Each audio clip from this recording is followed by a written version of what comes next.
Assalamualaikum warahmatullahi wabarakatuh. Sahabatku semua, saudaraku semua. Ketika kita dihadapkan oleh sebuah masalah, di situ Allah membuat kita tak berdaya, tak bisa apa-apa, ya. Macam sahabat kita ini udah kebutuhan dunia, kita masih butuh dunia, tapi kita dunia itu nggak ada, ya kan. Butuh untuk bayar utang, tapi uangnya nggak ada.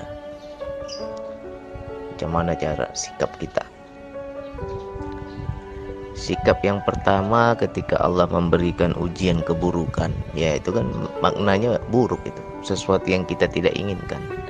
Semua orang inginnya banyak uang, ada uang, nggak pernah berutang, itu yang orang mau.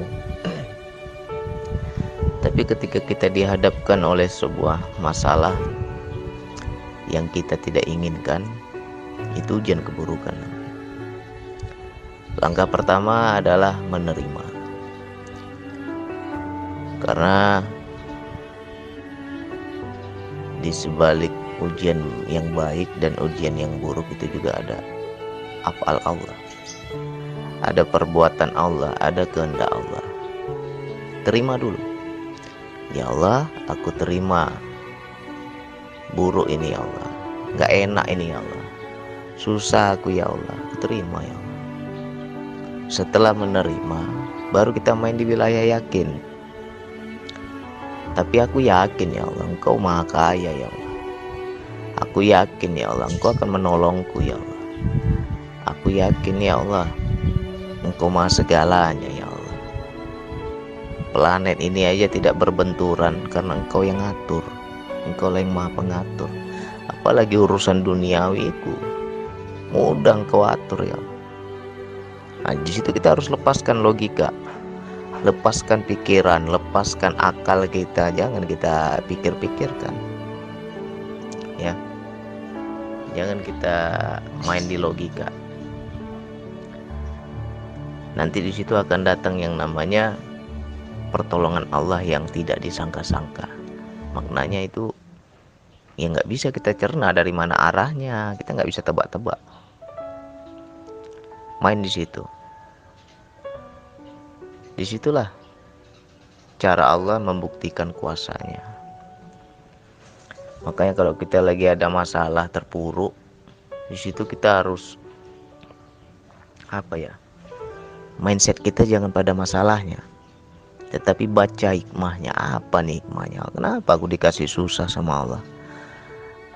Maksud Allah ini apa? Baca ke situ. Di situ Allah hendak menunjukkan kuasanya. Berarti kita harus lawan dengan prasangka baik, ya. Karena prasangka baik itu energinya bisa membuat alam semesta ini mendukung kita. Kalau kita prasangka baik, alam semesta ini akan mendukung. Alam semesta ini akan merespon. Nah, jadi di situ macam mana kita mau kenal Allah itu maha kuasa kalau kita belum dibuat tak berdaya dulu. Jadi dibuat dulu tak berdaya, baru nanti Allah menunjukkan kuasanya, baru kita bisa melihat, baru kita bisa mengenal. Benar ya, aku hanya diam, aku hanya berserah ke Allah, tapi masalahku selesai. Aku nggak banyak usaha, tapi kok jalan keluarnya ada. Itu apabila kita sudah hafal. Makanya bagi orang yang sudah hafal enak. Dikasih masalah sedikit, Allah langsung dia langsung ngomong, asik nih, aku pasti dapat ilmu baru nih. Allah mau ngasih ilmu baru apa lagi nih? Dia larinya ke situ, mindsetnya ke situ. Jadi dia nggak melihat masalahnya, justru dia melihat Allah sedang mengajarkan apa, ilmu apa lagi yang Allah hendak berikan dengan kejadian ini. Nah, jadi di situ. Jadi macam mana bang biar kita bisa bersabar, bisa berbesar hati, bisa berprasangka baik, Ya coba ingatlah masa lalu. Kalau saat ini kita sedang kesusahan, kesulitan, ingat masa lalu. Apa salah kita? Apa dosa kita? Ya bisa jadi itu penembus dosa. Bisa jadi itu istilahnya ya dicuci kita oleh Allah. Aku hendak mensucikanmu, aku hendak membersihkanmu. Dicuci kita. Masuk laundry dulu lah kata Allah kan, biar bersih sedikit hatimu itu, biar bersih sedikit kemelekatan duniawi itu. Dikasihlah kita masalah, udah dikasih masalah merengek kita, ya Allah nggak sanggup aku ya Allah, ya Allah capek aku ya Allah, ya Allah udah usaha sana sini nggak ada juga jalan keluar ya Allah. Di situ baru kita kenal itu yang namanya Allah. Di situ baru kita ada rasa butuh kepada Allah. Ya mungkin selama ini nggak pernah butuh. Aku bisa sendiri kok. Pagi siang malam kita usaha terus, kita kerja terus, kita anggap kalau kita kaya, kalau kita menghasilkan, kalau kita hidup senang ya kita menganggap ini karena usahaku. Tapi nggak bisa kita baca di sebalik semua itu siapa yang berikan, ya. Ya mungkin ada sedikit ego, ada sedikit kesombongan yang kita nggak pernah merasakan kehadiran Allah di situ. Oh, engkau yang merasa bisa ya? Tak kau lihat aku yang membisakanmu, kata Allah. Dibuatlah kita, digoncanglah hidup kita. Baru di situ kita mengakui, benar ya Allah, aku nggak mampu ya Allah. Benar ya Allah, aku nggak bisa apa-apa ya Allah. Semua ini engkau yang bisakan. Ya. Baru kita di situ ada rasa butuh kepada Allah. Aku butuh ya Allah pertolonganmu ya Allah. Selama ini aku bisa sendiri. Gak pernah aku rasakan aku butuh engkau. Ya. Ingat-ingat ke situ masa lalu itu. Pasti ada. Nah, jadi di sini berbedanya ilmu dunia sama ilmu akhirat. Kalau ilmu dunia kita sekolah, guru kita itu kasih pelajaran dulu, kasih ilmu dulu. Sudah belajar baru kita diuji, baru ujian ya. Ibu tes atau bapak tes, bapak guru tes. Kalian sudah bisa atau belum? Sudah bisa menguasai ilmu yang diberikan ini atau belum? Akhirnya dikasih ujian. Itu ilmu dunia. Tapi kalau ilmu akhirat, bagaimana kita bisa mengerti sabar kalau sabar kita belum diuji? Jadi ujian dulu datang, baru setelah ujian baru dapat ilmu. Nah, seharusnya kita bersyukur. Allah langsung gurunya ini. Allah langsung yang mengajarkan dalam kehidupan. Aku dulu gak sholat, aku dulu maksiat, tapi enak kali dunia ini. Gak pernah aku kurang. Sekarang udah mulai mendekat ke Allah, kok kurang ini, kok minus, kok banyak utang.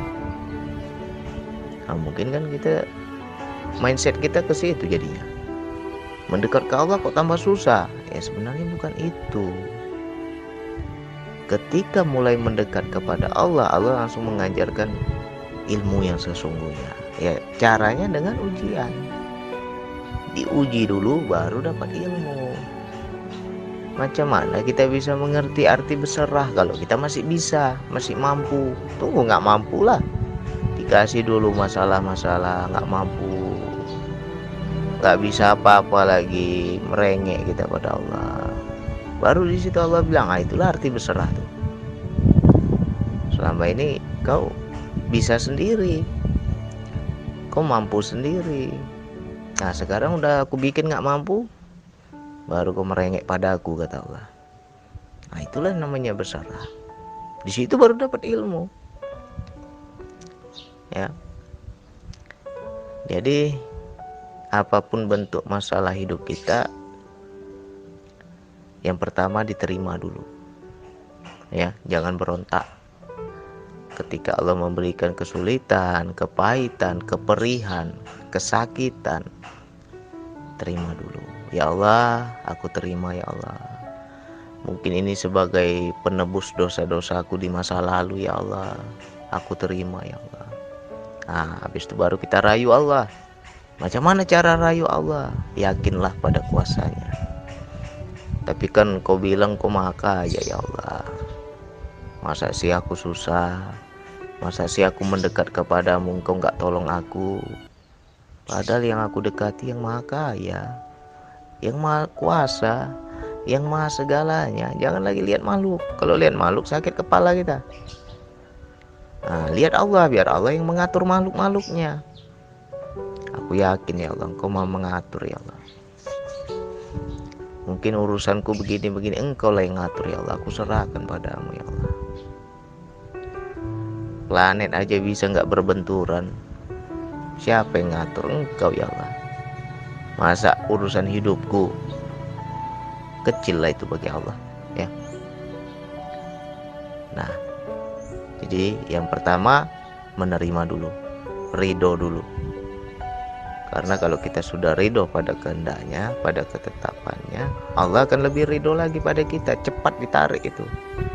Ujian-ujian yang menyakitkan itu cepat Allah tarik. Nggak lama-lama itu. Sudah menerima, baru main di wilayah yakin. Aku yakin ya Allah. Yang kusembah ini yang maha kaya kok. Masa aku susah sih? Yang kusembah ini yang maha segalanya. Masa sih aku berutang-utang? Nah, main di situ. Insya Allah rezeki itu ada. Dari mana rezekinya? Nggak usah dipikir. Dari mana jalan keluarnya? Nggak bisa kita cerna. Itulah yang dibilang pertolongan Allah yang nggak disangka-sangka. Ya, main di situ kita, main di wilayah yakin itu. Dicoba ini, dibuktikan. Siapapun yang mendengar audio ini, buktikan. Kalau memang betul-betul rasakanlah sendiri. Nanti akan menambah keyakinan kita. Oke, sekian dari saya. Wassalamualaikum warahmatullahi wabarakatuh.